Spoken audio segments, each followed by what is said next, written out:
Hello, ladies and gentlemen, and welcome back to Fantasy Fireside. And today I'm here with Colin once again to discuss Warhammer Fantasy. And we're doing a very, how should I say this, a very popular request from the comments that I've been observing over the last few months. Colin, would you like to reveal what faction we're talking about today? I would be delighted to. Today we are talking about the Dowie, or the Dwarfs in not Warhammer speak. Dwarves! Everyone likes dwarfs. I know it's well Hmm. known. I'm partial to my elves, but that doesn't mean I dislike dwarfs. I quite like dwarfs, and in Warhammer Fantasy, I think dwarfs have got to be up there in factions I like. Hmm. So, So, oh, so what with like a rundown of what we're going to be doing today? Are we going to go through like different factions or specific characters? Like, what should the audience be expecting for this one? it'll just be a nice, chill, little brief overview of their history. Talk about some of the big stuff that happened. A little bit of tabletop, how they play, a little bit about their culture. Just dip your toes into a little bit of everything. Nothing super in depth. Just nice little chill little talk about. Hey, you ever see those short angry people? This is what they're all about. That can be misconstrued for a lot of things. I've been to Wales. I don't quite sure. No, not that. Anyway, Ugh. So is anything in particular? Any questions you got beforehand before we dive in, or I suppose I'm assuming that there isn't a how do I put this? Like when you think of like the different races in Warhammer, are they part of like the not first founding, but like there was a big super duper being, and then there was this, and they were part of that original like we made this batch of things. Is I'm not sure exactly like if everything just came into fruition, other than the Skaven, like came into fruition all at once, or if there were like different. It's kind of hard to explain, but do you know what I mean? Like, yeah? And that's actually the perfect way to put it. You're actually pretty close with how it works. Their history begins. Their version of their history is that their ancestor gods shaped them from the earth and taught them culture and all that good stuff. The non-dwarf version of their history is that the old ones, like you said, the big super being, it's still the old ones in fantasy. When they came to the Warhammer world, they started making races to fight against chaos. They wanted to make the perfect anti-chaos race. And the elves were first. They made the elves, and they weren't what they were looking for. You know, they were very powerful with magic. They were more than happy to fight in a war, but they were a bit too frail. They were prone to following their ambitions, a bit like kind of selfish almost, and so just overall not what they were looking for. So they made sure Ulthuan, the island of the elves, was all nice and good for them. Did still, help them out a bit. They didn't just throw them to the wind. They gifted culture and all that stuff. But they moved on to round two, which was the dwarfs. So they took what they learned from the elves and switched the formula around a bit. So what they did with the dwarfs was not only can dwarfs, for the most part, not use magic. They're so anti-magic that when dwarves, if you get enough dwarfs around, you just can't use magic. It's almost like they're a race of blanks. that's interesting. I didn't realize that. That's very interesting. It's not quite blanks because they do have souls. It's just like the way they're made. Dwarves have souls, They guys. have Come souls, on. I swear. But no, it's not like they're not blanks. They have a soul or not, but it has such a stabilizing effect on chaos and magic that non like weaker magicians just can't use magic. And you'll be hearing a lot of this episode. And Gotrek and Felix, Gotrek and another dwarf, Malachi McKyson, get blasted by this wizard's just you know magical kamehameha. They just stand there and take it. You're like, you think a dwarf is gonna bow to this weak stuff? Come on. It just doesn't work.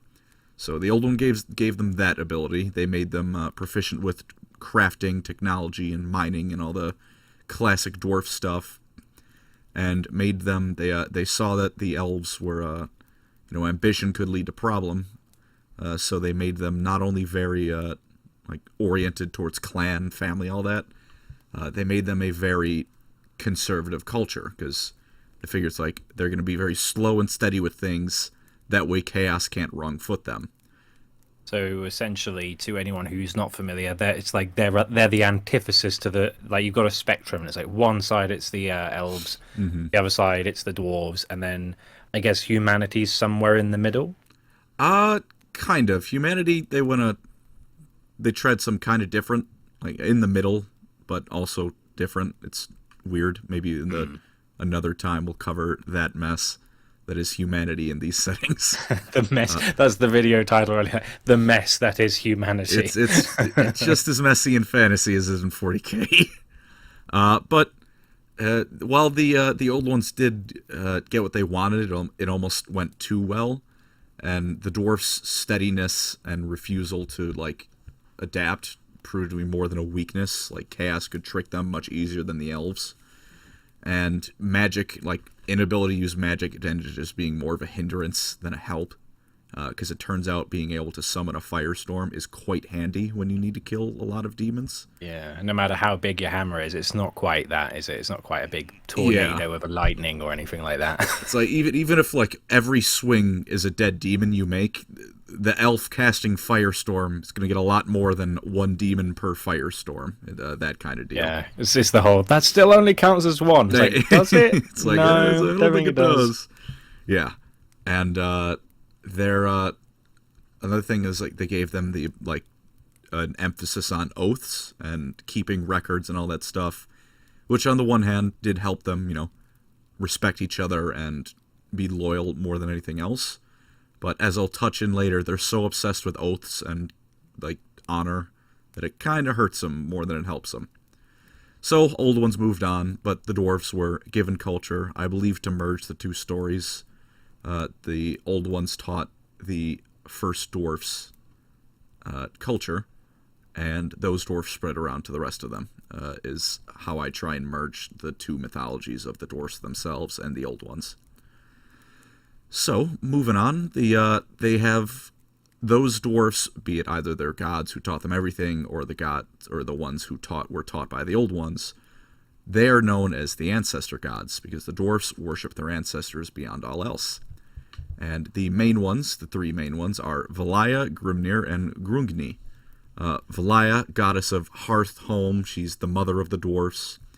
Grungni is the goddess of craftsmanship, and the classic, the dwarfs hammering away at his anvil.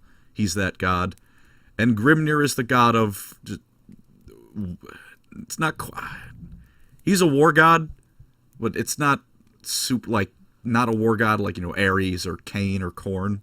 Because the dwarfs, if they can help it, don't want to go to war. They're more than willing. But he's a reluctant war god. It's like most, fine.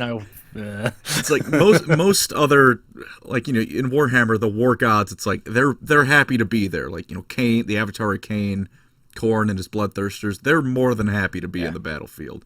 Yeah, Cain has no side hobbies. He's just like, I just fight. That's I my whole just deal. like to kill. Although I guess in fantasy, Cain does have a hobby, and it's screwing with his followers. So they can keep fighting, I suppose. Exactly. But the dwarfs, not super into war, although they are more than happy to throw down if they need to.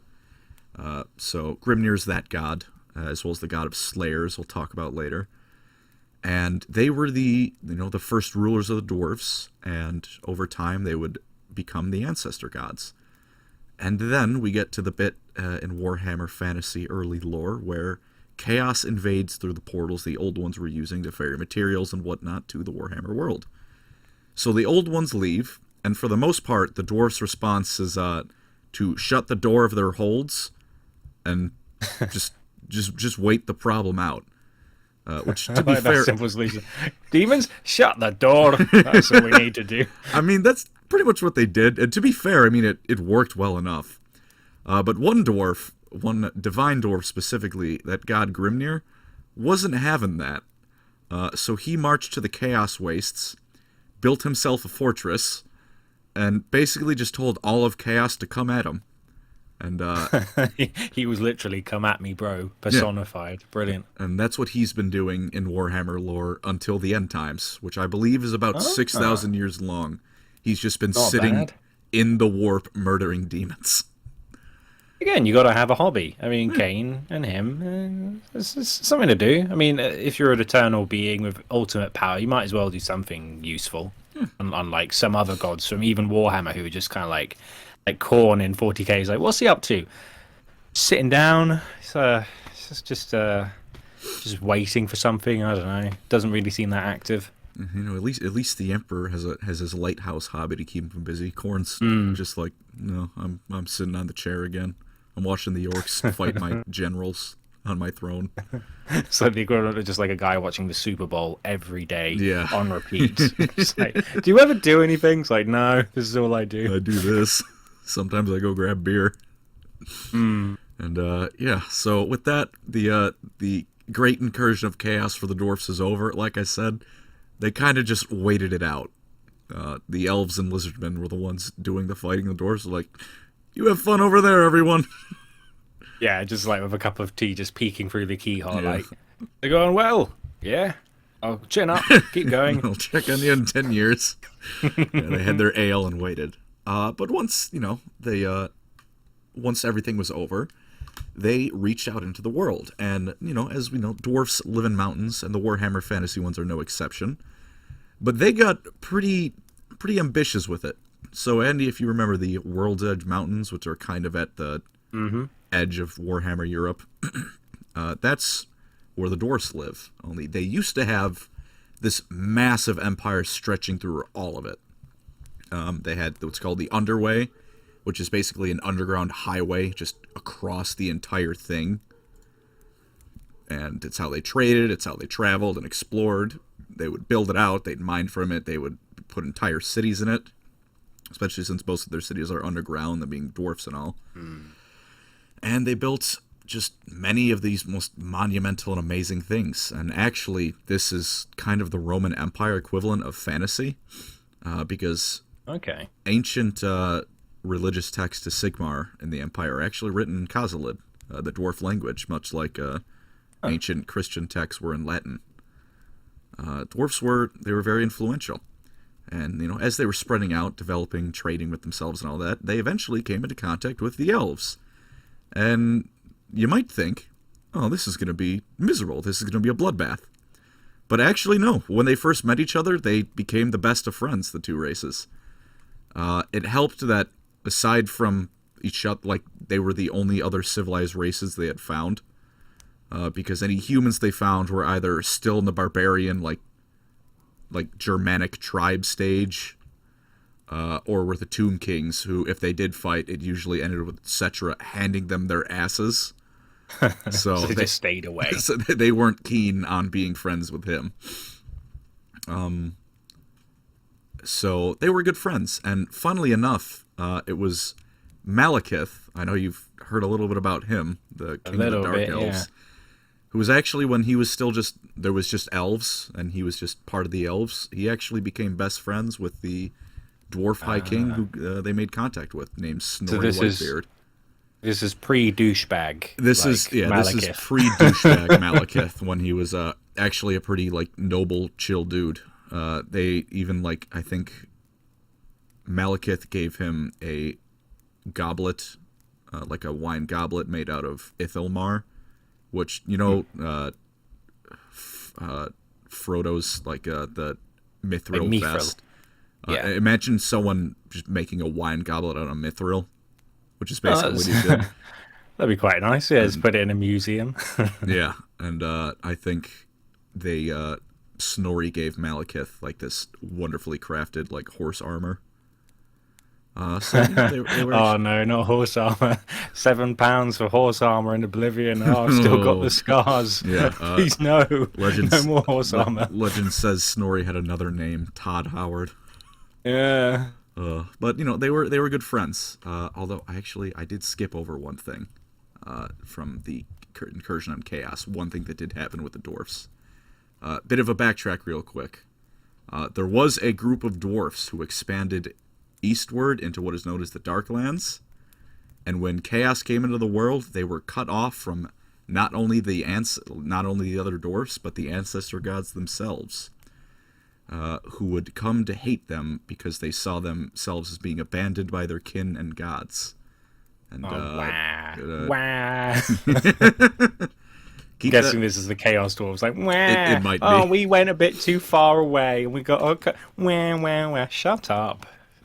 Oh yeah, that was they're not quite full chaos dwarves yet, but they're on the fast track. But moving on to the the dwarfs. A little bit of a backtrack because I just remembered I skipped past it. My bad. That's okay. So these two races are friends, and for a while things are just good. Like the high elf colonies are spreading across the old world and beyond. The dwarfs are expanding more and more throughout the mountains, and even though they don't get too much out into the open fields and stuff, they do have little outposts and everywhere now and then. And things are good. Although unlike most, I feel like actually not pretty much unlike pretty much almost every other major event in Warhammer, chaos didn't involve itself too much with this. The downfall of the elves and the dwarves. What ends up happening is that over time, although they're still good friends, they start, headbutting each other a bit, like, they're just button heads. Novelty's worn off a little bit. Yeah, like, it's like a marriage. Like, the magic's wearing off a bit. Yeah. Oh, he's leaving his socks on the floor. Oh, that's annoying. Like he's not doing the dishes. That's annoying. It's just building up. Elves are very, they're very regal and prim and proper, and everything will be done according to social graces and politeness.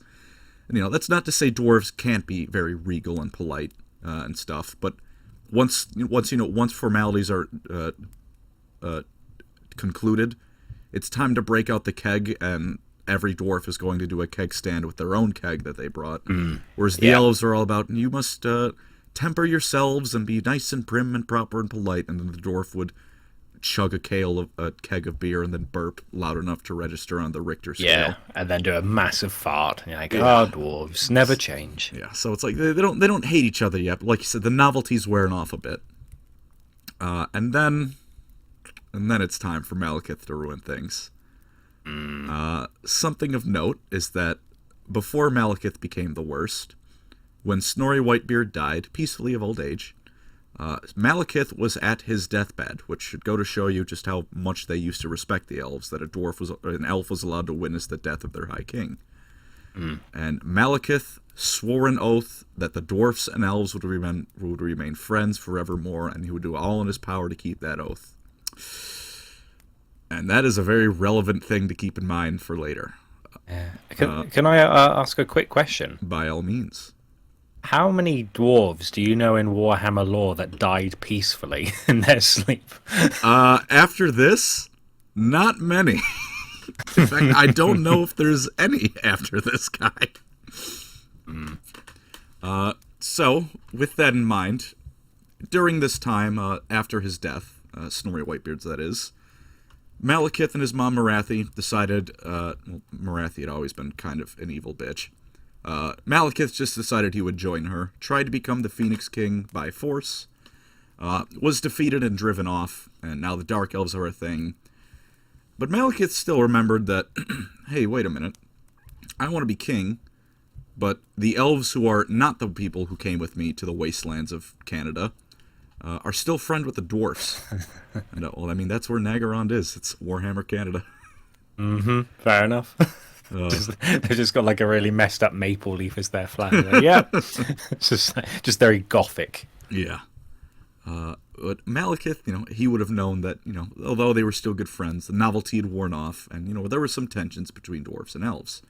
Mostly over small stuff, nothing too big, but Malekith knew he was a cunning man. He was going to provoke things a bit, and it worked out better than he could ever have hoped. What he did was he had taken some armor that was high elven armor, disguised some of his troops in it, because the thing about, like, dark elves, they're not a different race. Like, it's more of like a factional thing than anything. They're not a different race than regular high elves. It's not like not like is it in Elder Scrolls you've got like the Falmor and the High Elves are different Oh yeah, there's species? the Dunmer, the Bosmer, the Altmer. Yeah, yeah. It's not like that. Like the dark elves and high elves, they're all elves. It's just different. You know, they don't It's like like each other. goths are not the same as emos, but they are both human. Yeah. Yeah. So Malekith dressed his soldiers in this and had him raid and sack dwarven caravans and leave just enough evidence behind to suggest that was the high elves who did that. Just lots of inconspicuous like high elven armor and like Just laying some, around. like letters saying, "Bye, mum. Can't wait to slay." It's just like signed, random anonymous high elf. You're like, this doesn't look set up at all. Yeah, that's about what happened. So, this actually though did not immediately lead to just awful, horrible things, because the dwarf at the time, the dwarf High King, was a wonderful man, wonderful dwarf named Gotrek Starbreaker. Now his name is Gotrek, no relation, but his name is Gotrek, which means this man is he kicks ass. This dwarf. We know why he was called Starbreaker because that's a cool title. I don't believe I could find a reason for it. I think it's just that is an awesome name. They're just like, we need to give this character status, give him the baddest, most cool title. Just Gotrek be like, yeah, Starbreaker. Like that's peak names right there. He was a chill dude though. Usually, like a lot of the dwarves immediately were praying for blood. He told them all to calm down, and he sent an envoy to the Phoenix King and the High Elves, and just like, hey, what's up with this? What happened? And he didn't want like payment or blood. He was like, I just want to know why it looks like a bunch of your soldiers killed like our trading caravans. And the Phoenix King at the time was named Kalidor II. Kalidor 2? Sounds Yes. like a patch for an RPG character. What was that? Kalidor II, I guess, is probably the better way to put it. Oh, very good with titles like Starbreaker and the Second. It's a bit lame. Yeah. He's also known by both races, high elves and dwarves alike, as Kalidor the Fool, and a lot of other not nice things, because, and even among the high elves, they think he's an idiot. And when a high elf is calling another high elf an idiot, when they're not just busy sucking each other off, that's when you know that this guy's a clown. And so when the dwarfen envoy got to Kalidor II the Second, the return, and asked for an explanation, he told them to go to hell and just ignored them. So the things changed. What happened was Gotrek then sent the next envoy. Was like, all right, fine. You have two choices now. You're either going to pay us for what was destroyed, or you're going to pay us in blood, and we're going to kill some of you until we think it's even. And Kalidor's response to this was to shave the beard of the dwarf envoys. No. Which, already bad for dwarfs. In Warhammer, it's a step further, as many things in Warhammer are, and beards are sacred. Like, if you, like, shaving a dwarf's beard, they would rather you just kill them. And now it was time for blood. There was no more asking. The elves clearly, at least from their point of view, are not only attacking them, but now committing the highest disrespect on them that's possible. So the War of the Beard is what the elves call it. The War of Vengeance is what the dwarfs call it. It was on, and this is basically World War I for Warhammer Fantasy. Across the old world, the High Elf colonies and the Karazhan Corps, the Kingdom of the Dwarfs, they just start wailing on each other, and it is brutal. The end result is that at some point in the war, Gotrek loses his son to the elves, which puts him pretty solidly at this point in second place in the Hating Elves competition in fictional universe. Easy second. So, yeah, he's... the end result is Kalidor, the idiot, the fool, the stupid, no-good Phoenix King, gets his head cut off, and the grudge is resolved. Hey, love to see it. Yeah, unfortunately, the war, because it's a war, created a lot more grudges against the elves. and drastically weakened both races.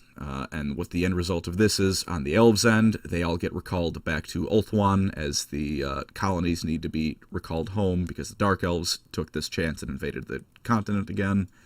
And the dwarves, although the elves have been kicked out and they didn't really lose territory because the elves all went back home, they lost a lot of resources and manpower. They're now broke. And I'm assuming this whole time humanity's just been watching, picking their nose, going, "Oh, that thing. Oh, it's quite a tall thing fighting a very small thing. Wow, that's impressive." They just tilling the fields.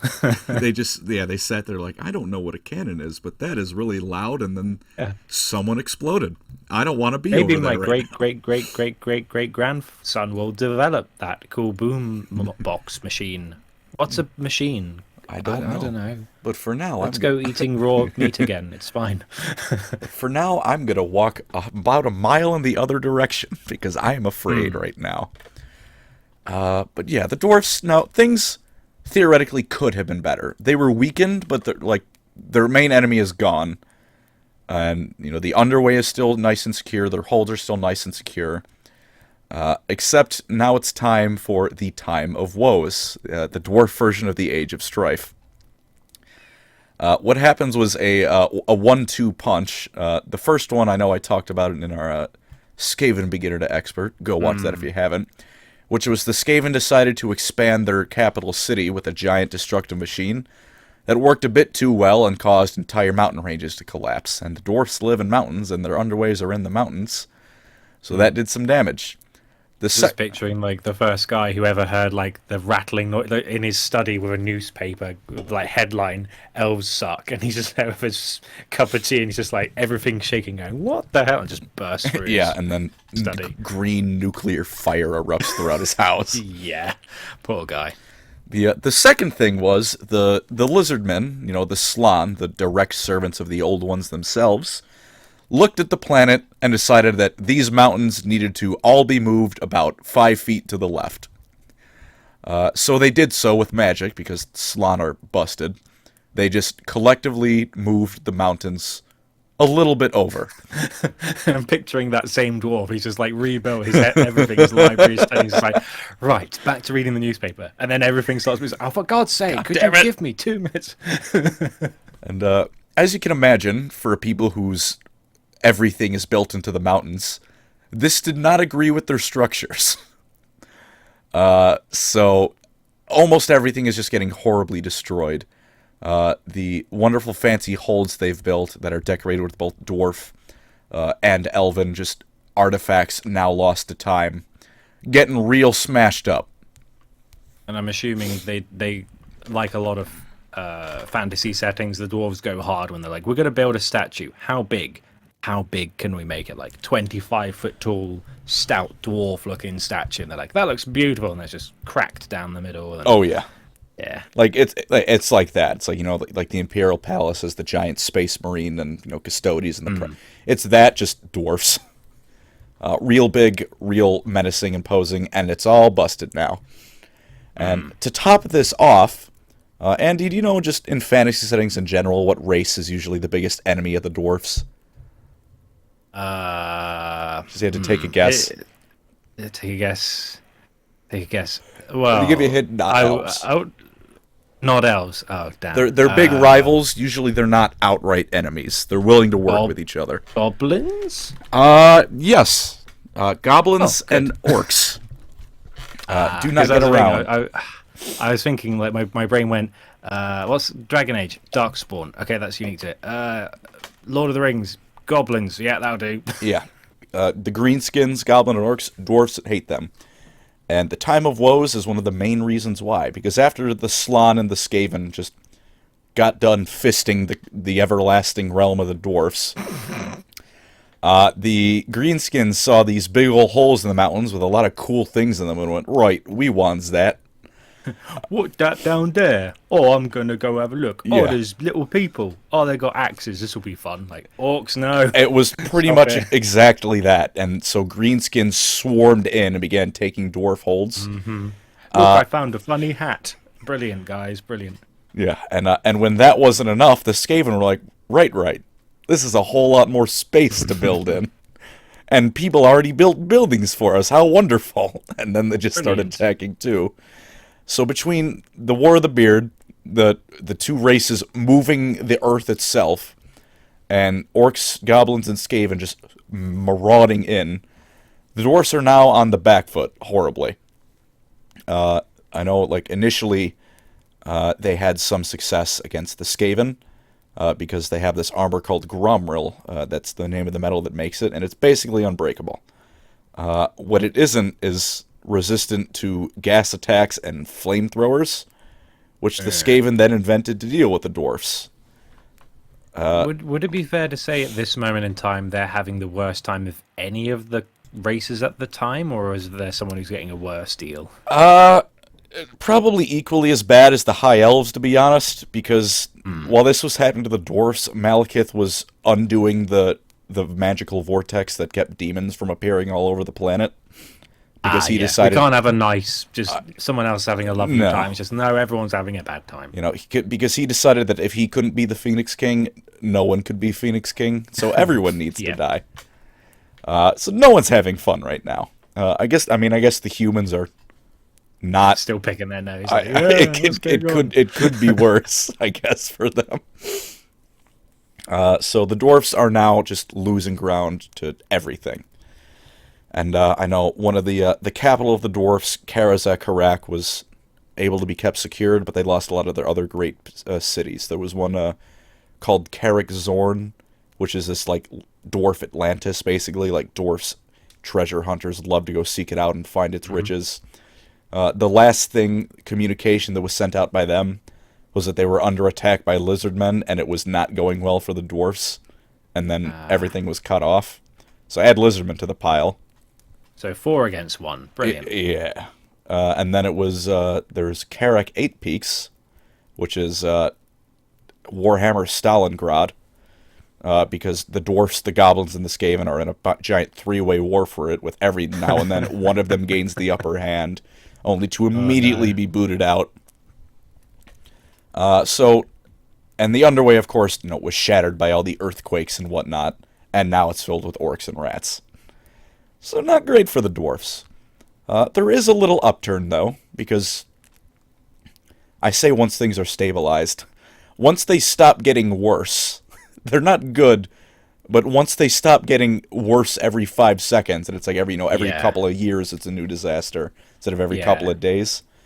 After a dozen disasters, you get nostalgic for disaster number 10, because that was 2 disasters ago. And you go, that wasn't so bad. I enjoyed it then. But you didn't. Yeah. Once you got to that point where they calmed down enough, you could start ranking the disasters. Something good happens, and it's that the High King of the Dwarfs, Kurgan Ironbeard at this time, is captured by orcs. You might think, why is that good?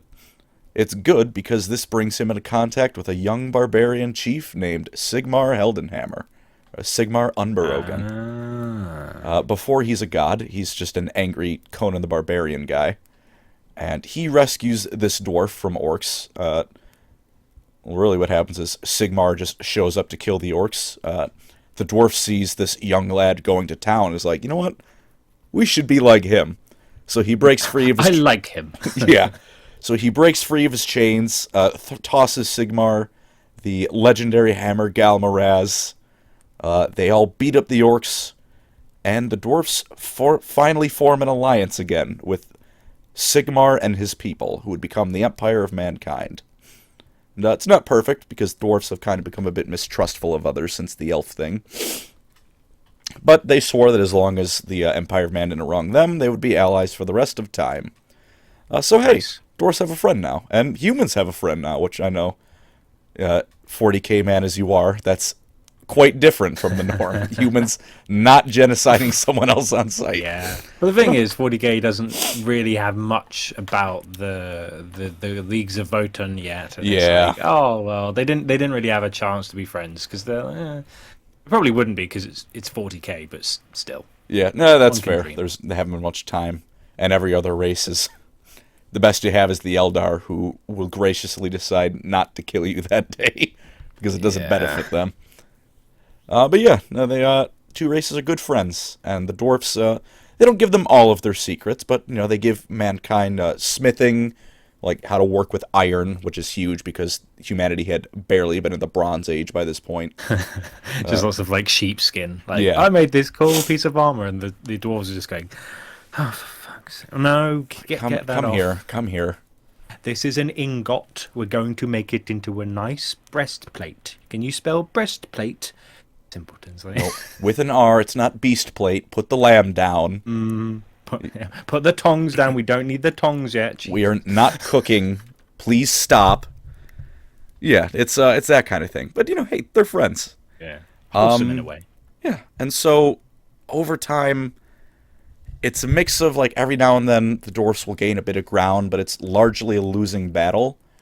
It's just a very slow losing battle.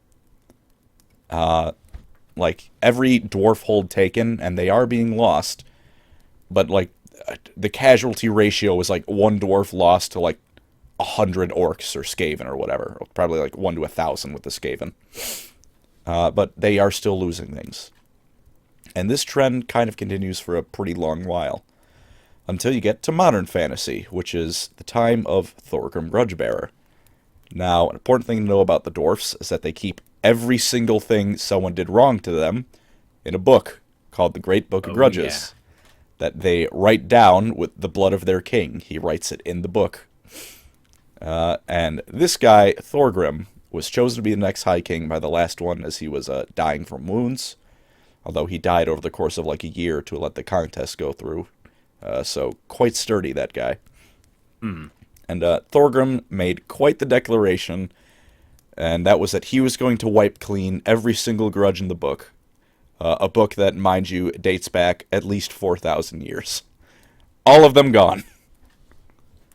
He's ambitious, Thorgrim, to say the least.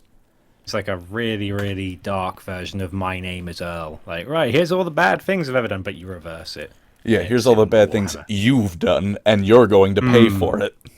And karma's not going to save you. Yeah. Although he's a good king, and he begins revitalizing the dwarfs for the first time in a while. They actually start taking ground, and that's what leads us to the modern times of Warhammer Fantasy. He's somewhat moderate. Usually dwarfs, if you wrong them, you can pay with gold, but odds are you're going to pay with blood. Thorgrim is much more open to be like, how about we hash out a deal, you give us some money, and we'll forget the whole business. And he's good with inventions, all that stuff, and things start improving for the dwarfs for the first time in millennia. Good for them. Yeah. So before we get to the sad bit, the end times, it must always be covered, yet it's never a joy to cover it. Although the dwarfs, I guess to be fair, thank you Dexcom for the surprise appearance. They do have some cool moments at the end times, I'll give them that, but it's still overall shit. But a bit before that, I said I'd talk about their culture a bit, so I will. They're the default fantasy template of dwarfs, the short, they live in mountains, they eat rocks, they drink a lot. That applies to these dwarfs as well. There's just a couple of things that stick out. One, of course, is those grudges and oaths. If a dwarf makes an oath, he's going to keep it. Like, every single thing in his power that he can possibly do, and then some more, he's going to do it. And he expects you to do the same if you make him an oath. Like, Gotrek and Felix actually start because Felix drunkenly causes a riot over a tax. And, well, not drunkenly at the time. He gets drunk, but at the time he's a dumb college kid who somehow incited a riot. And right as the royal bodyguards of the Emperor Karl Franz himself are about to run him down, Gotrek steps in, murders them because he's Gotrek Gurnisson and he's allowed to just do that. He's one of those characters who's just allowed to be as overpowered as he wants. That reference to Parks and Rec, where it's just like, I have a permit, and he just gives it to the guy and goes, it just says I can do whatever I want. It's like, yeah, that's Gotrek. his permit is an axe. Felix swears an oath to be his Remembrancer, funny enough, which is he will record the tale of Gotrek's death, so it will be preserved for posterity for all time. Felix did not know how seriously dwarfs take their oaths, and nearly left Gottrik's service, which probably would have resulted in his head getting cut off 17 books before the series ended. And a good thing he didn't, because in another Gotrek and Felix book, I'll get to that, but there's oaths are very big business. Actually, I can just get the example now. Another thing about them, if you wrong them, you're done.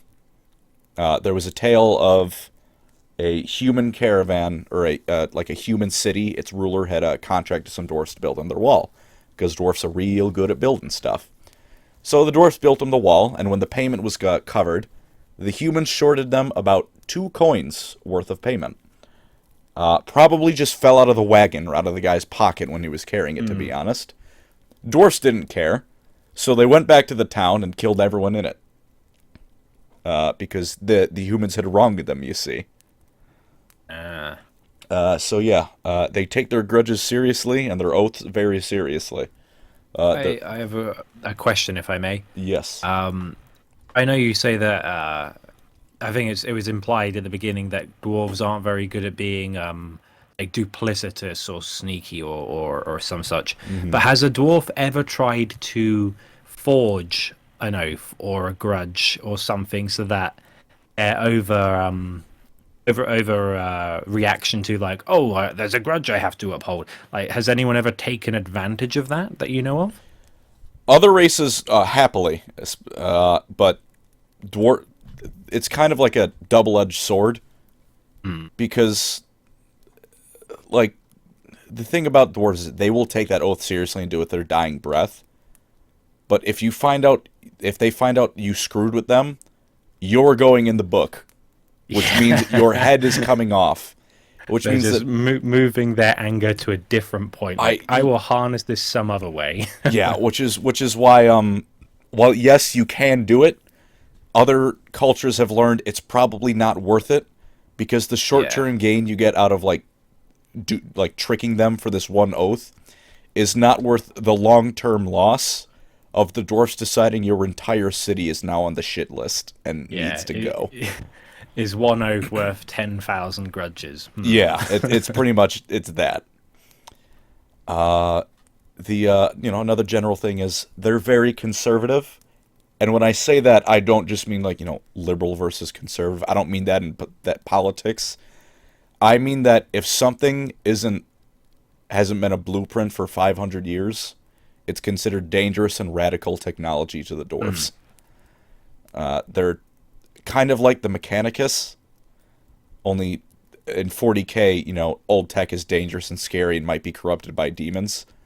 The dwarfs are just like, if this isn't 1,000,000% reliable and tested over centuries, I don't want anything to do with it. Some of the younger engineers are usually a bit more radical, but a bit more radical means they'll only wait 50 years before they start the prototypes rather than 500. And I suppose if you're an upstart and you go, I've got this cool contraption, and then you've got a mentor, the mentor goes, I didn't say you could do that. That's going in the book. That's a grudge. Like, oh, God, I can't win. Yeah. That, it usually doesn't lead to grudges for the most part, but it does lead to them being like social outcasts for, being dangerous, radical thinkers. So they usually fall in line. Some other little things. Nepotism is not a dirty word to dwarfs.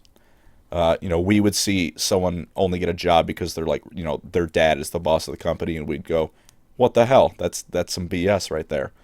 The dwarfs would go, well, yes, his dad runs the mining guild. Of course he should be next in line. Does that transfer over to High Kings, or is that more you have to prove yourself? That is generally one of the more prove yourself positions, but almost everything else under it is if you know the guy, you're probably getting in. That's how they work that. And their most standout thing to me is the Slayer Oath, which is two scenarios. Andy, let's say you've done something just horribly wrong. You've allowed a dwarf army to fall to goblin invaders. And it's something that's very easily and provably your fault, not just, there was two of you and 200 goblins. That's not your fault. If you can prove you screwed up bad, something like that, You Oh need to take no. the Slayer Oath, which means you need to shave your head, except for a mohawk, dye that in your beard red, cover yourself in tattoos, and you now need to find death in battle. Such as Gotrek Gurnison's fate and many other slayers. He is far from So the only one. so he's not a natural ginger. No, I believe he's actually he's got brown hair. Ah, I see. Of course, now will come to me for my grievous sin. Let's say I lost just a little bit too much money gambling one day.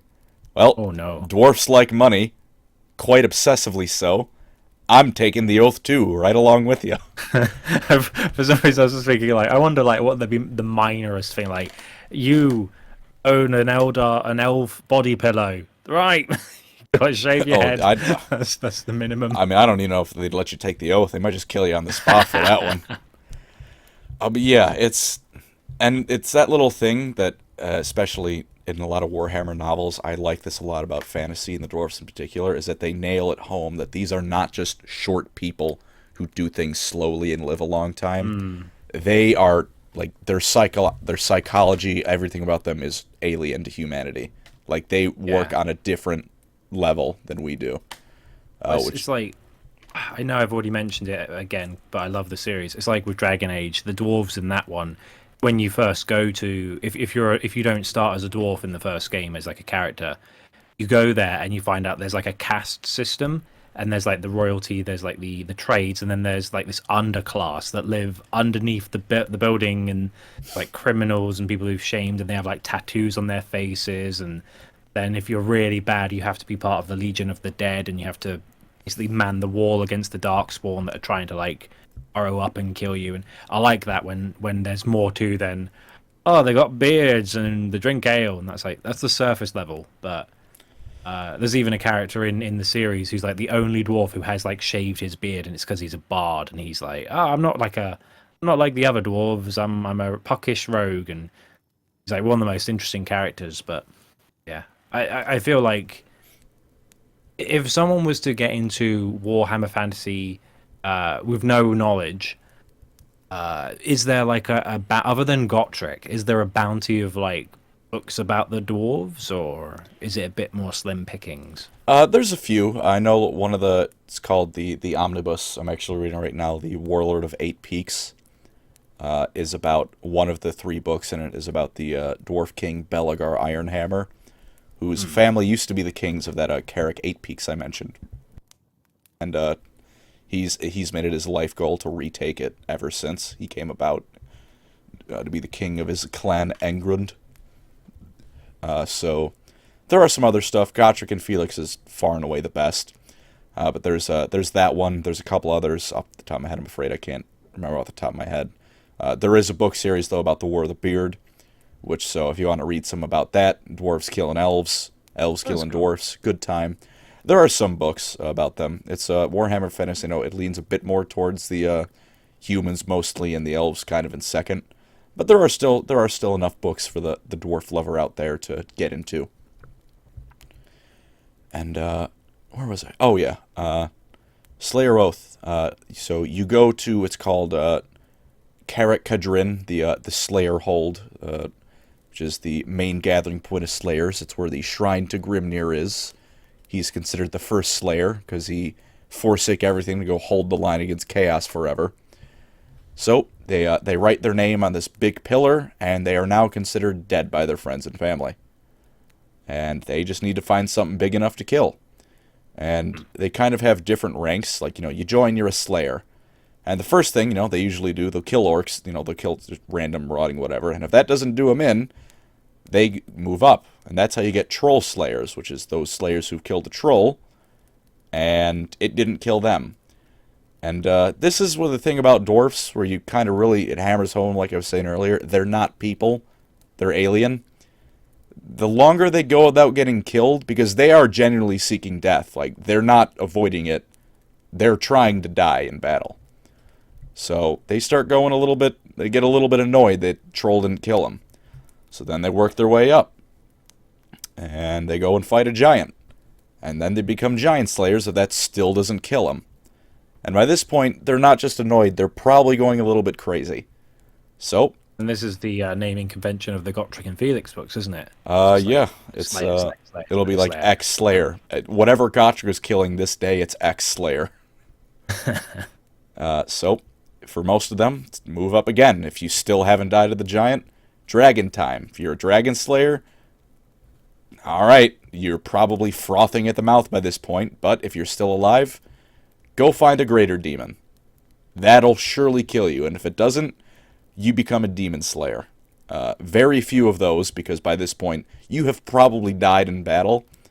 But if you still haven't, you get these demon slayers who are basically one walking balls of rage and insanity because they just want to die, but you I'm just imagining one charging into the battle, just going, "Kill me! Come on, kill me!" You're like, "Whoa, what's that but guy that's about?" exactly what it is. Like in the Gotchic and Felix books, there's this one time where they go to Karak Kadrin, which is the Slayer hold, and Gotchic and a whole bunch of other Slayers are like charging into battle, and they're all shouting like, "I bet I'm gonna die first. No, I'm finding my doom today."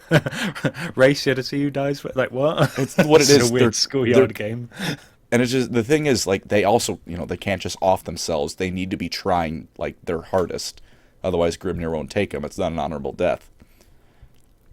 And Slayers are kind of weird because on the one hand they're outcasts. Their family, like as far as they're concerned, their friend's dead. He just doesn't know it yet. On the other hand, these are the Slayers most likely to like meet with other cultures because they don't care. They're going to die anyway, so they're just going to kind of wander about, and if they find a human to be friends with, good for them. Maybe even an elf if they're insane enough and get past the first round of stabbings. And they're also a wonderful sight to see on the battlefield because, one, they're charging in first, which means the enemy's going to shoot at them first. And they're usually pretty good at killing things because even if, they die, they don't care about staying alive, which means they're going to charge headfirst and take at least a couple of things with them. For example, are there like any mercenary bands that take advantage of these guys and go, "Look, I'll put you in a fight worthy of your death, and I won't pay you, but like come and join me, and we'll find you that fight that will kill you." Is that like a thing? All the time. They will usually pay them a little bit, although not like a lot. Like for the most part, they'll pay them enough for like food, lodging, and ale. Yeah, you've got to pay for the ginger hair dye. Like, yeah, okay, I need that. Pay for the hair dye and my booze, and you've paid your slayer. Because again, it's like a win-win. The mercenary company gets a wonderful ally, and the slayer gets a lot of chances to maybe die. That was actually one of the things Gotrek did before the Gotrek and Felix books. He was a mercenary with a human who became an innkeeper. And him and Felix actually worked for the guy for, like, I think 3 of the books. It's actually really cool and a nice, like, character development for Gotrek and Felix. It's like, oh, there's more to Gotrek than just angry ball of rage. Not much, but there is more if you look deep enough. Some other stuff. The reason beards are so important is because they worship their ancestors. They like old things. And what better way to tell how old someone is than how long their beard is? To the point that even one of the dwarf military units is just called longbeards. When your beard touches the floor, you join the longbeards. So you tie it up, you wrap it into a braid and tie it up so it doesn't touch the floor anymore so you don't trip. You get Wear it as a belt. yeah. You get an upgraded suit of armor, and you're a longbeard now. It's not mandatory to join, but most of them do, just because it gives them respect. And it's a morale booster. And are there any other questions? Because I have a few little tidbits here and there. Like I said, a little bit more surface level, but if there's any stuff you'd like clarified, feel free to ask. So, you mentioned about how one of the gods, when just kind of outposted, what did the other two do? Do we know anything about the other two of what they've done in the setting other than existed? So Grungni, he's just like the smith. They pray to him when they're crafting something, make sure it's nice and perfect. Like for example, dwarves have these things called runesmiths, which they can't use magic normally, like like a wizard, but they can bind magic into runes, like enchanting in Skyrim, kind of. I was going to say the Skyrim method of like, I might not be able to do like 2,000 damage of destruction magic, but if I make a fortify potion and then I put these gloves on and then I make an enchantment and then I take the enchantment off and then they do a bigger and better potion and then you do the endless loop of like alchemy and enchanting until you're like, my stick of fire now does 7 billion damage. Oh, Yeah. great. That's Perfect. that's what they do. They do all sorts of things with rune magic. It's really cool. They're called rune lords and rune smiths who have these centuries-long apprenticeships to learn how to perfectly do every rune they can learn. That's how Have dwarfs do the magic. have the Space Wolves nicked any of that for their own device? Because I know they're big on runes, but has there been bleed over to the 40k universe, or we're not sure? I imagine, I mean, it's similar enough to where I want to say there's got to have been some influence with it. The difference, I imagine, would be that Space Wolves are kidding themselves when they say they're not using Psyker powers. When dwarfs, runic magic is actually different, because magic in Warhammer, if you just capture it in its raw form, very dangerous, very unstable. You've got a decent shot of blowing yourself up with, chaos explosions and stuff. Whereas the dwarfs, they're forcing it into an orderly shape and making it stable. Like they grab it by the balls and hammer it into a workable form, basically. That's an image. Amazing. Yeah, so there are similarities, but it is still different. Like, it's not just I'm a space wolf, so I get my own super duper magic. It's the dwarfs sit down, learn over centuries of practice how to do this, and then make magic their bitch. So there are some differences. Did you have another question? I thought you were asking something else, but I kind of went off on a tangent about the magic. So that was Grungy, right? That was Grungni. Yeah. And the other, do we know anything about the other one? Yeah, Valea, what happened to her is she went into a vault, went to sleep, and promised the dwarfs that when she was awoken, when they found Vault and opened it, she would lead the dwarfs into a golden age. And for a while, they looked for the vault. Couldn't quite find it, though. At least I don't believe they had found it. And if they did, they couldn't open it. Right, then. Just like, I can't find it. Let's go get pissed. I've got a casket. I can't yeah, find that's a better Mom. idea. For a little bit of just some cool characters, there's, of course, Thorgrim Grudgebearer, the highest of High King of the Dwarfs, leading the people. He wants to not just hold out, but retake land and expand for the first time in thousands of years. Wipe clean the grudges, very cool dude. There's also Gotrek Gurnisson, the best and worst slayer to ever exist, because everything that comes across him dies. He is a brutal killing machine. And his whipping boy Felix Jaeger, who is perhaps the unluckiest man in the entire Warhammer universe. But very well dressed. Very well dressed. He's quite a sharp-looking man. He's also been stabbed, shot, ribs broken, bled, heart broken many times. He must have a good tailor.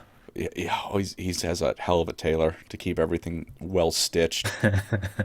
For all the organ blood and Yeah, but they're quite famous. They've been all over the world, from Cathay to Lustria to the Southlands and the Tomb Kings and Hekara. All over the place. They kill everything they come across. And, yeah, very good series. If you haven't read Gotrek and Felix, do read it. I implore you. Other dwarfs, Malachi McKyson, also from Gotrek and Felix. So is the next one, by the way. I'm mentioning 5. 3 of them are from Gotrek and Felix. They're very good books, and I love them. Malachi McKyson, the Mad Slayer engineer. He was just an engineer for the dwarfs. He was a bit too radical, though. And one of his inventions blew up and cost some dwarf lives. So they made him take the Slayer Oath. But all that amounted to was he kept being an engineer. He just got even more reckless with it. So, for example, he built the Hindenburg. Just straight up. He built a Zeppelin. So in a fantasy setting. But do the dwarves already have like a kind of air fleet, and he just or did he just invent aircraft? They have gyrocopters, which are dwarf helicopters. They put guns on them and fortunate son their way across the earth. But McKyson took it a step further and built zeppelins and then put a lot of cannons on it, because he is just built different. He's built insane. He's very friendly. He actually lets Felix pilot the blimp for a bit, teaches him how to do it. Do you want to take the helm of the big death cannon? Yeah, Yeah. sounds quite fun. Yeah. He's also very Scottish. Most dwarfs in Warhammer, they're not actually Scottish. He Yeah, is. they're more northern. Yeah, and it's to the point that usually, like, I don't know, I like to think I'm a little bit good at figuring out, like when someone's saying something with a thick accent, I can usually still understand them. When I was reading Gotrek and Felix, I had to look things up. I had no idea what I was reading half the time. Like, I would look and go, this isn't English. I know I've mentioned it on the channel before, but I love that Thorgrim's voice actor is the dad from Peppa Pig, and it's just like that's why he's got that. There's also... Hey up, I'm from Tip North. I'm Thorgrim Grudgebearer. Yeah, that's... I'm not having any of these knifes over here in, I don't know, Newcastle. Like, ugh, can't have it. No, Short. it's bad. Short. Yeah. Makai Snow, he's a really cool dude. Invents all sorts of crazy things, like the blimp. He's actually built 3 of them. The first one was called, like, the Unbreakable. Well, what do you think happened to that one? Then it broke. Then it broke. Yep. The second one was called the Spirit of Grungni, which, to be fair, it took a dragon, several fights against Chaos, and then a sorcerer sneaking onto the ship to finally bring that one down. And then he named the next one the Unstoppable. Although, to be fair to that one, it shows up in the end times, and it's never seen being destroyed. And there's even some small hints in Age of Sigmar that he might have survived the end of the world. Do you reckon we'll ever get a model made of one of them? I would pray to God I get a Malachi Mackayson model, man. That thing would be beautiful. Yeah. Although 10 grand. The next dwarf, more than that, I wish for Snorri Nosebiter model. I've heard a lot about him. You've mentioned him. I was just editing a quiz today that we did recently, and you mentioned him. I'm like, who is this Nosebiter? I keep hearing Colin talking about him. He is an actual friend of Gotrek from before either of them were Slayers. I won't spoil his backstory. What I will say is his job is to do 2 things. It is to make you laugh and smile when you're reading the Gotrek and Felix books, because he is at almost all times and like just the upbeat, happy, dumb idiot. Like he speaks Just a bit of a lad. Like he doesn't have a mohawk. What he did was he painted some nails red and then drove them into his brain, into his skull for his own mohawk. So he speaks in third person now. Wow. He's happy. He drinks a lot. Him and Gotrek get into what they like to call headbutting contests, where they just headbutt each other and see who gives first. Wow. That's a friendship right there. He's a very dumb, happy idiot. Although there are every now and then there's a line that that leads to make you think if he's either playing it up just a little bit or he's smart in his own way. Like there's one line where he's like, I think this, like he's like, Snorri thinks this Slayer is rushing to find his death. He should just let it come to him when it does. So he's got quite the chill outlook on his situation for someone part of a death cult. And another line where someone makes fun of him, and he looks him dead in the eyes and says, only Snorri's friend can make fun of Snorri. And that guy stopped making fun of Snorri real quick. So he's just, he's a really cool dude. He is a short alcoholic angel. He is just nice for a dwarf, nice for a Warhammer character, let alone a dwarf, because they're very gruff and rude. Like, he's just a treat to read about. His second job is, whenever you get a point of view of Snorri Nosebiter, is to make you depressed. Because, my God, they, like, Lamenter's level of depression, this guy. And then, I won't spoil what happens, but as you start reading towards the Gotrek and Felix books coming out towards the end times, you get why Snorri is a Slayer, and that's horribly depressing. And then you get the end of that book, and I'll just be brutally honest, I was teared up a bit when I read that. Like, that was seriously depressing to read. Very, Am I right in thinking that there's like 9 or 10 Gotrek and Felix books or something like that? There's 6 omnibuses, so I think there's like 18. Right, okay. You to read then? Yeah, there's You will want for more, but you've got a while to push off the I'm out of Gotrek and Felix feelings. Yeah. But yeah, Snorri Nosebiter, probably my favorite Warhammer character, honestly. But by God, am I sad to read about him. Although, slight spoilers, in Age of Sigmar, he does have a very touching moment with Gotrek. I won't say whether he was alive or dead to keep the suspense going. Maybe he died, maybe he didn't, and he showed up later on as something else. But him and As a Gotrek, force ghost. but him and Gotrek have a very touching moment, and again, that made me like that hurt to read or hurt to listen to because in the audiobook, but in like a good way. It was like, oh fuck, man, I didn't want this today. It was awesome though. I love Snorri Nosebiter. And the last specific dwarf I'll talk about before the end crimes, Snorri Whitebeard. When that Another Snorri. Oh. Oh, I don't. It is another Snorri. Although you'll notice that the first dwarf I mentioned was also named Snorri, Malekith's best friend.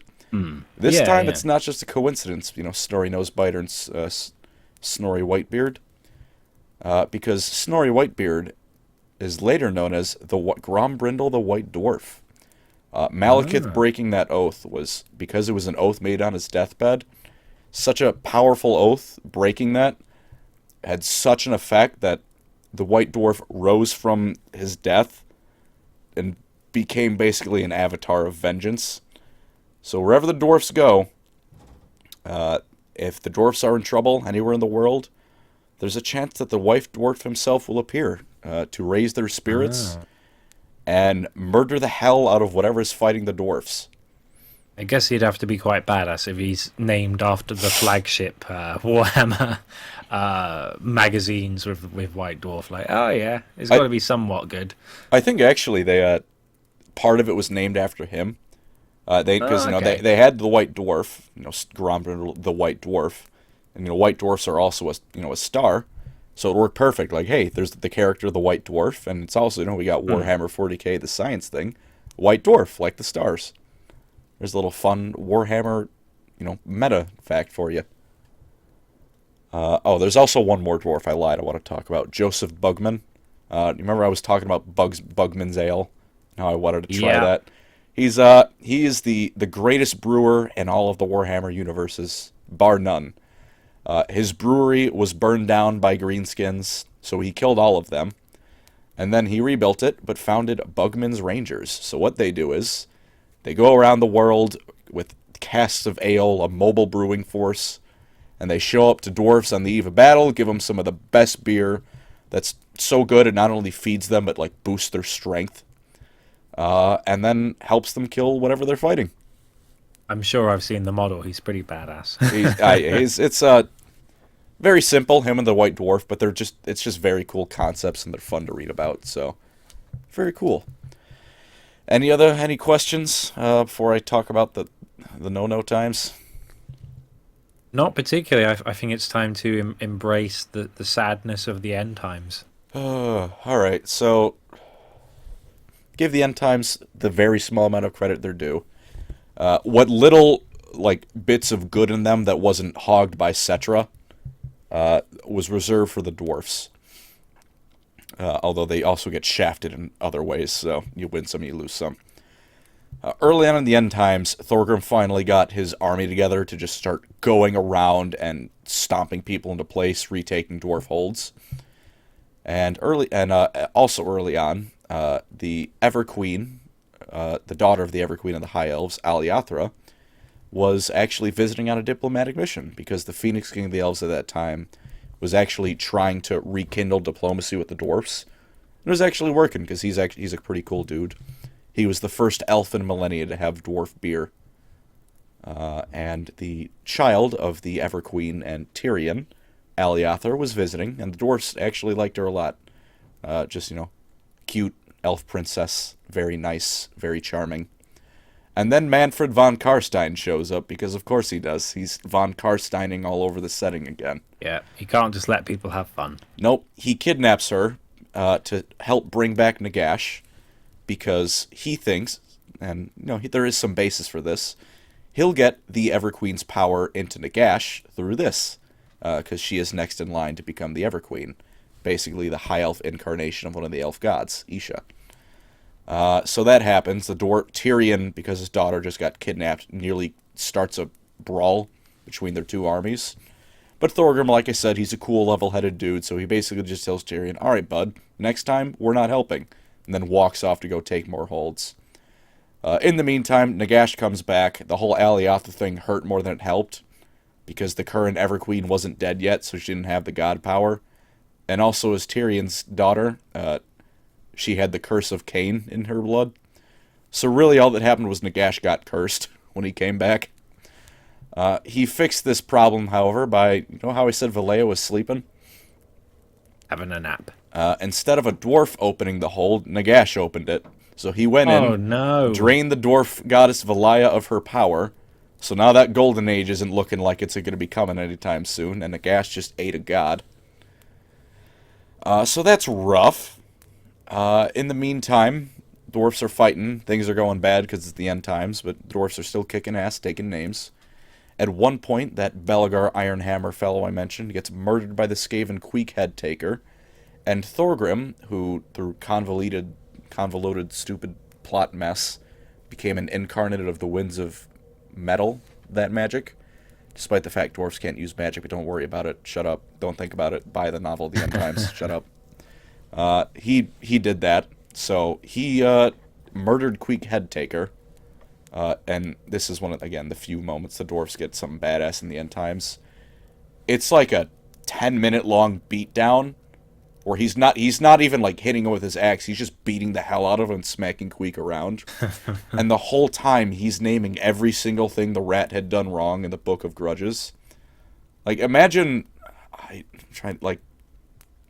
Gilliman, right? And he fights, like, I don't know.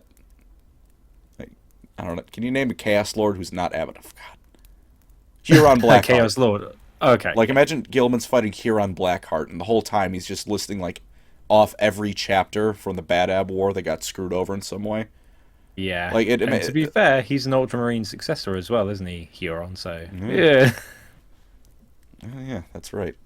Like, it's just, like, it's that kind of level of thing, or it's just, like, you read it and it's like, that's cool. Everything going on around this is awful, but that's cool. I gotta give it credit. So, and he tops it off with Belagar Ironhammer's death, which had just happened, and then snaps Queek's neck with just one meaty dwarf hand. Nice. Unfortunately, however, that was the dwarf cool budget for that End Times book. So, while Thorgrim is retreating, he forgets to close a door behind him at a secret passageway. I'm not making that up. He just forgets to close the door behind him. So the Skaven assassin... The dwarves are so good at shutting doors. We said earlier, just shut the door. But it didn't work. So the Skaven assassin, Deathmaster Snikch, just skulks on in and stabs him in the back. Despite also, I might mention, he was the incarnate of the Wind of Metal, so surely there's some tricks with that he could have done. And despite the fact the High King armor has runes on it, specifically to prevent backstabbing. We need him to die. The setting needs to end. Move forward, everyone, please. Don't think about it.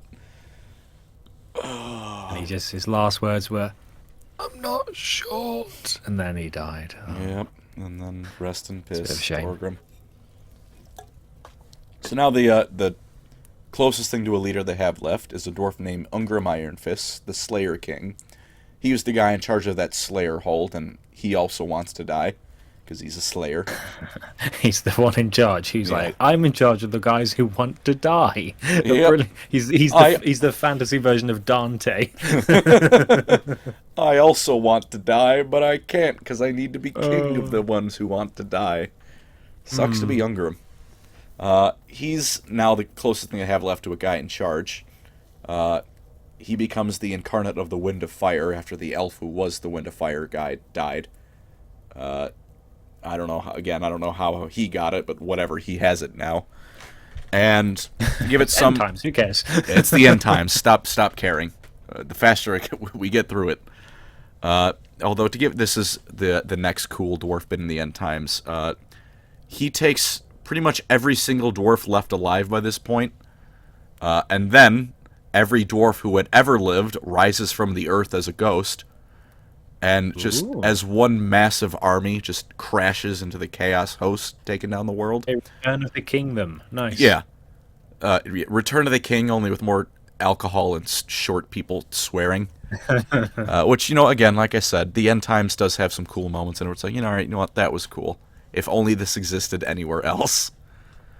And unfortunately, it's not enough. The world still ends. But one last character, of course, needs to be mentioned. None other than Gotrek Gurnison himself. In the End Times, and this is spoilers for everyone, so if you haven't read the last Gotrek and Felix book, I mean, on the one hand, he has an Age of Sigmar model and books, so he lives.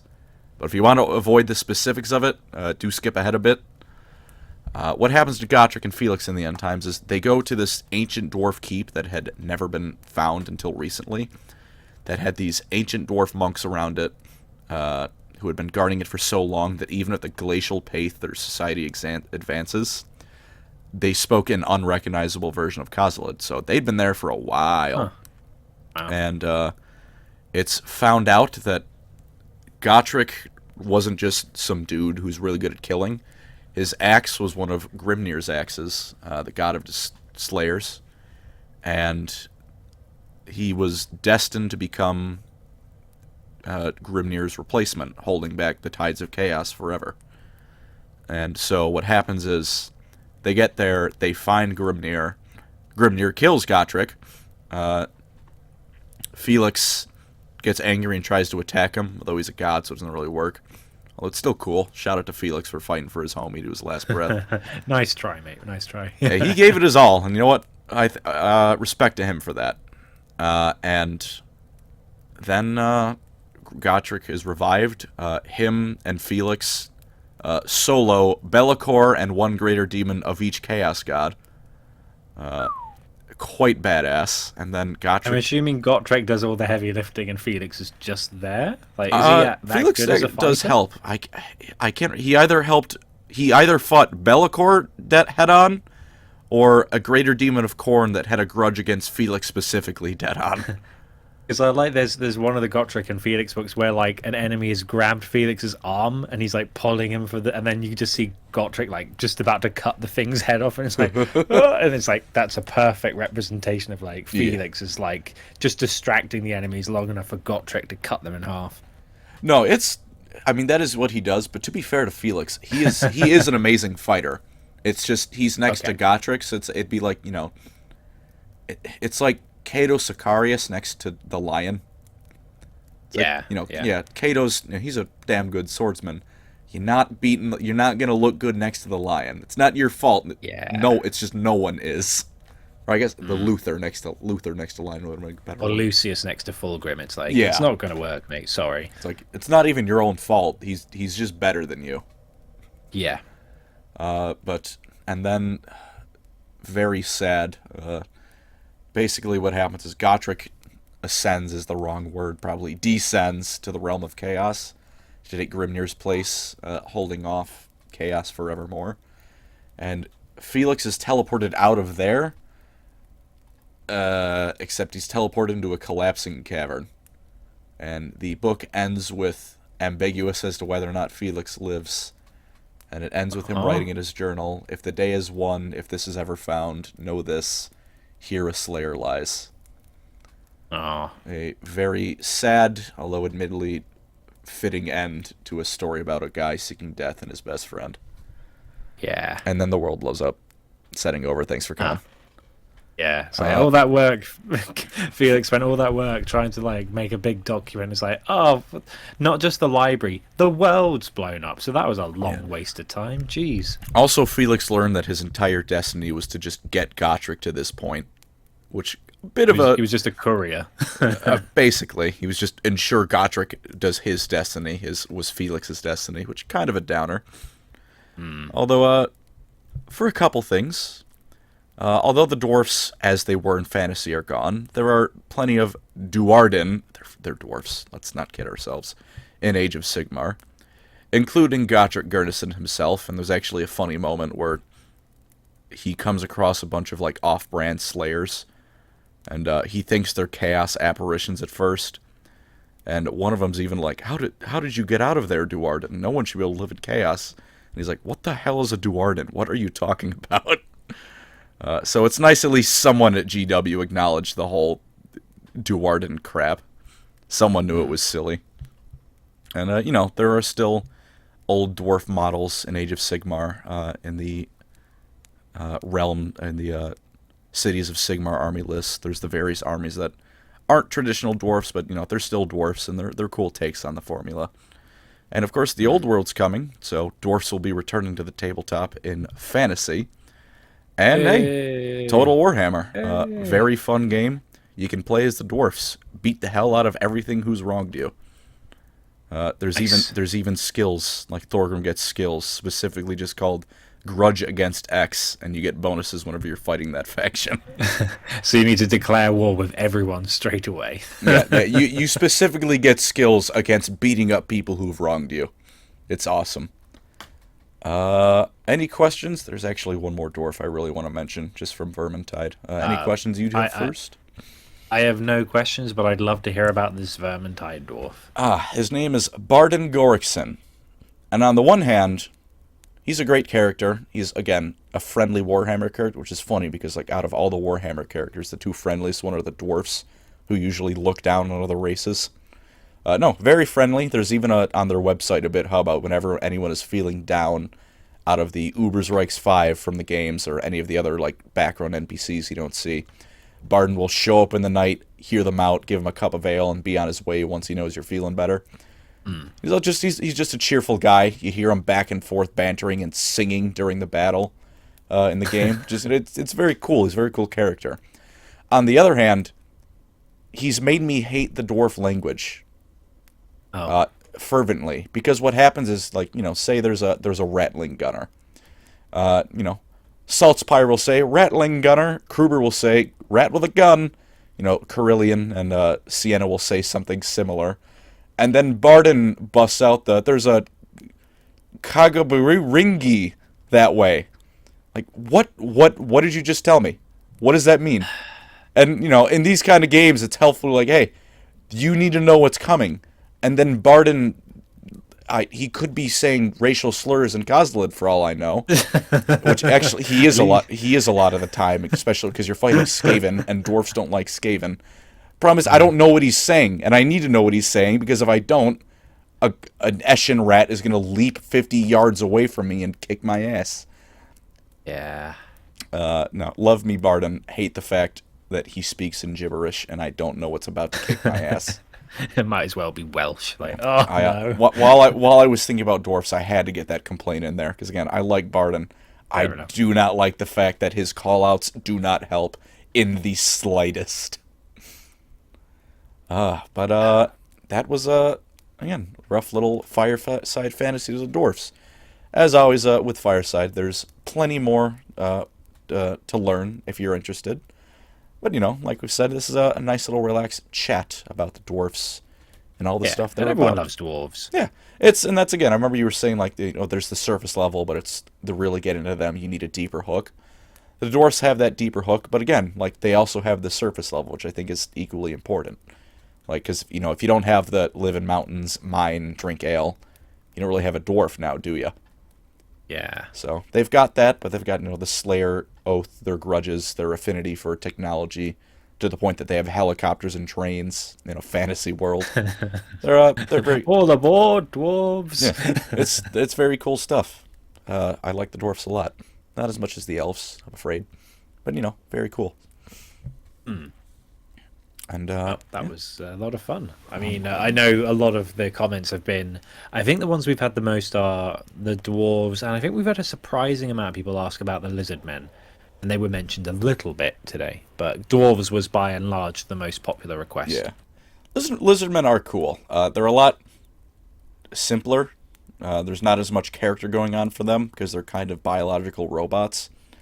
That being said, they make up for it by just being kick-ass. I mean, it's an Aztec lizard man riding a T-Rex.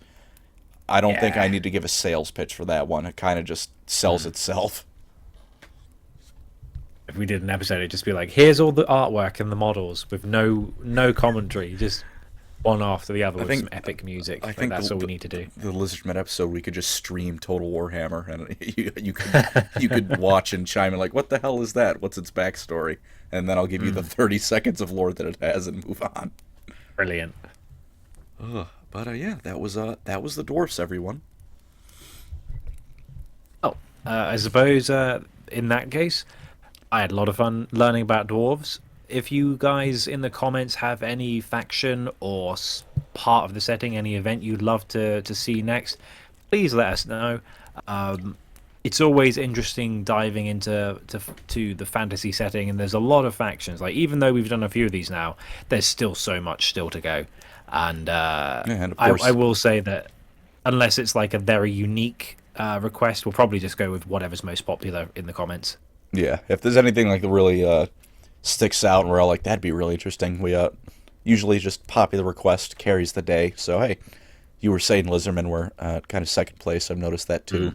If everyone wants the Lizardmen, I'd be happy to throw something together for the Lizardmen. If you come with someone else, character faction, fire away.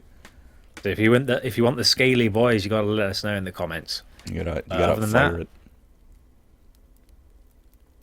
Oh, sorry. But other than that, I suppose that's the dwarves from Warhammer Fantasy. Indeed. So, thank you all so much for watching. And yeah, that about wraps it up. Take care, everyone. Bye.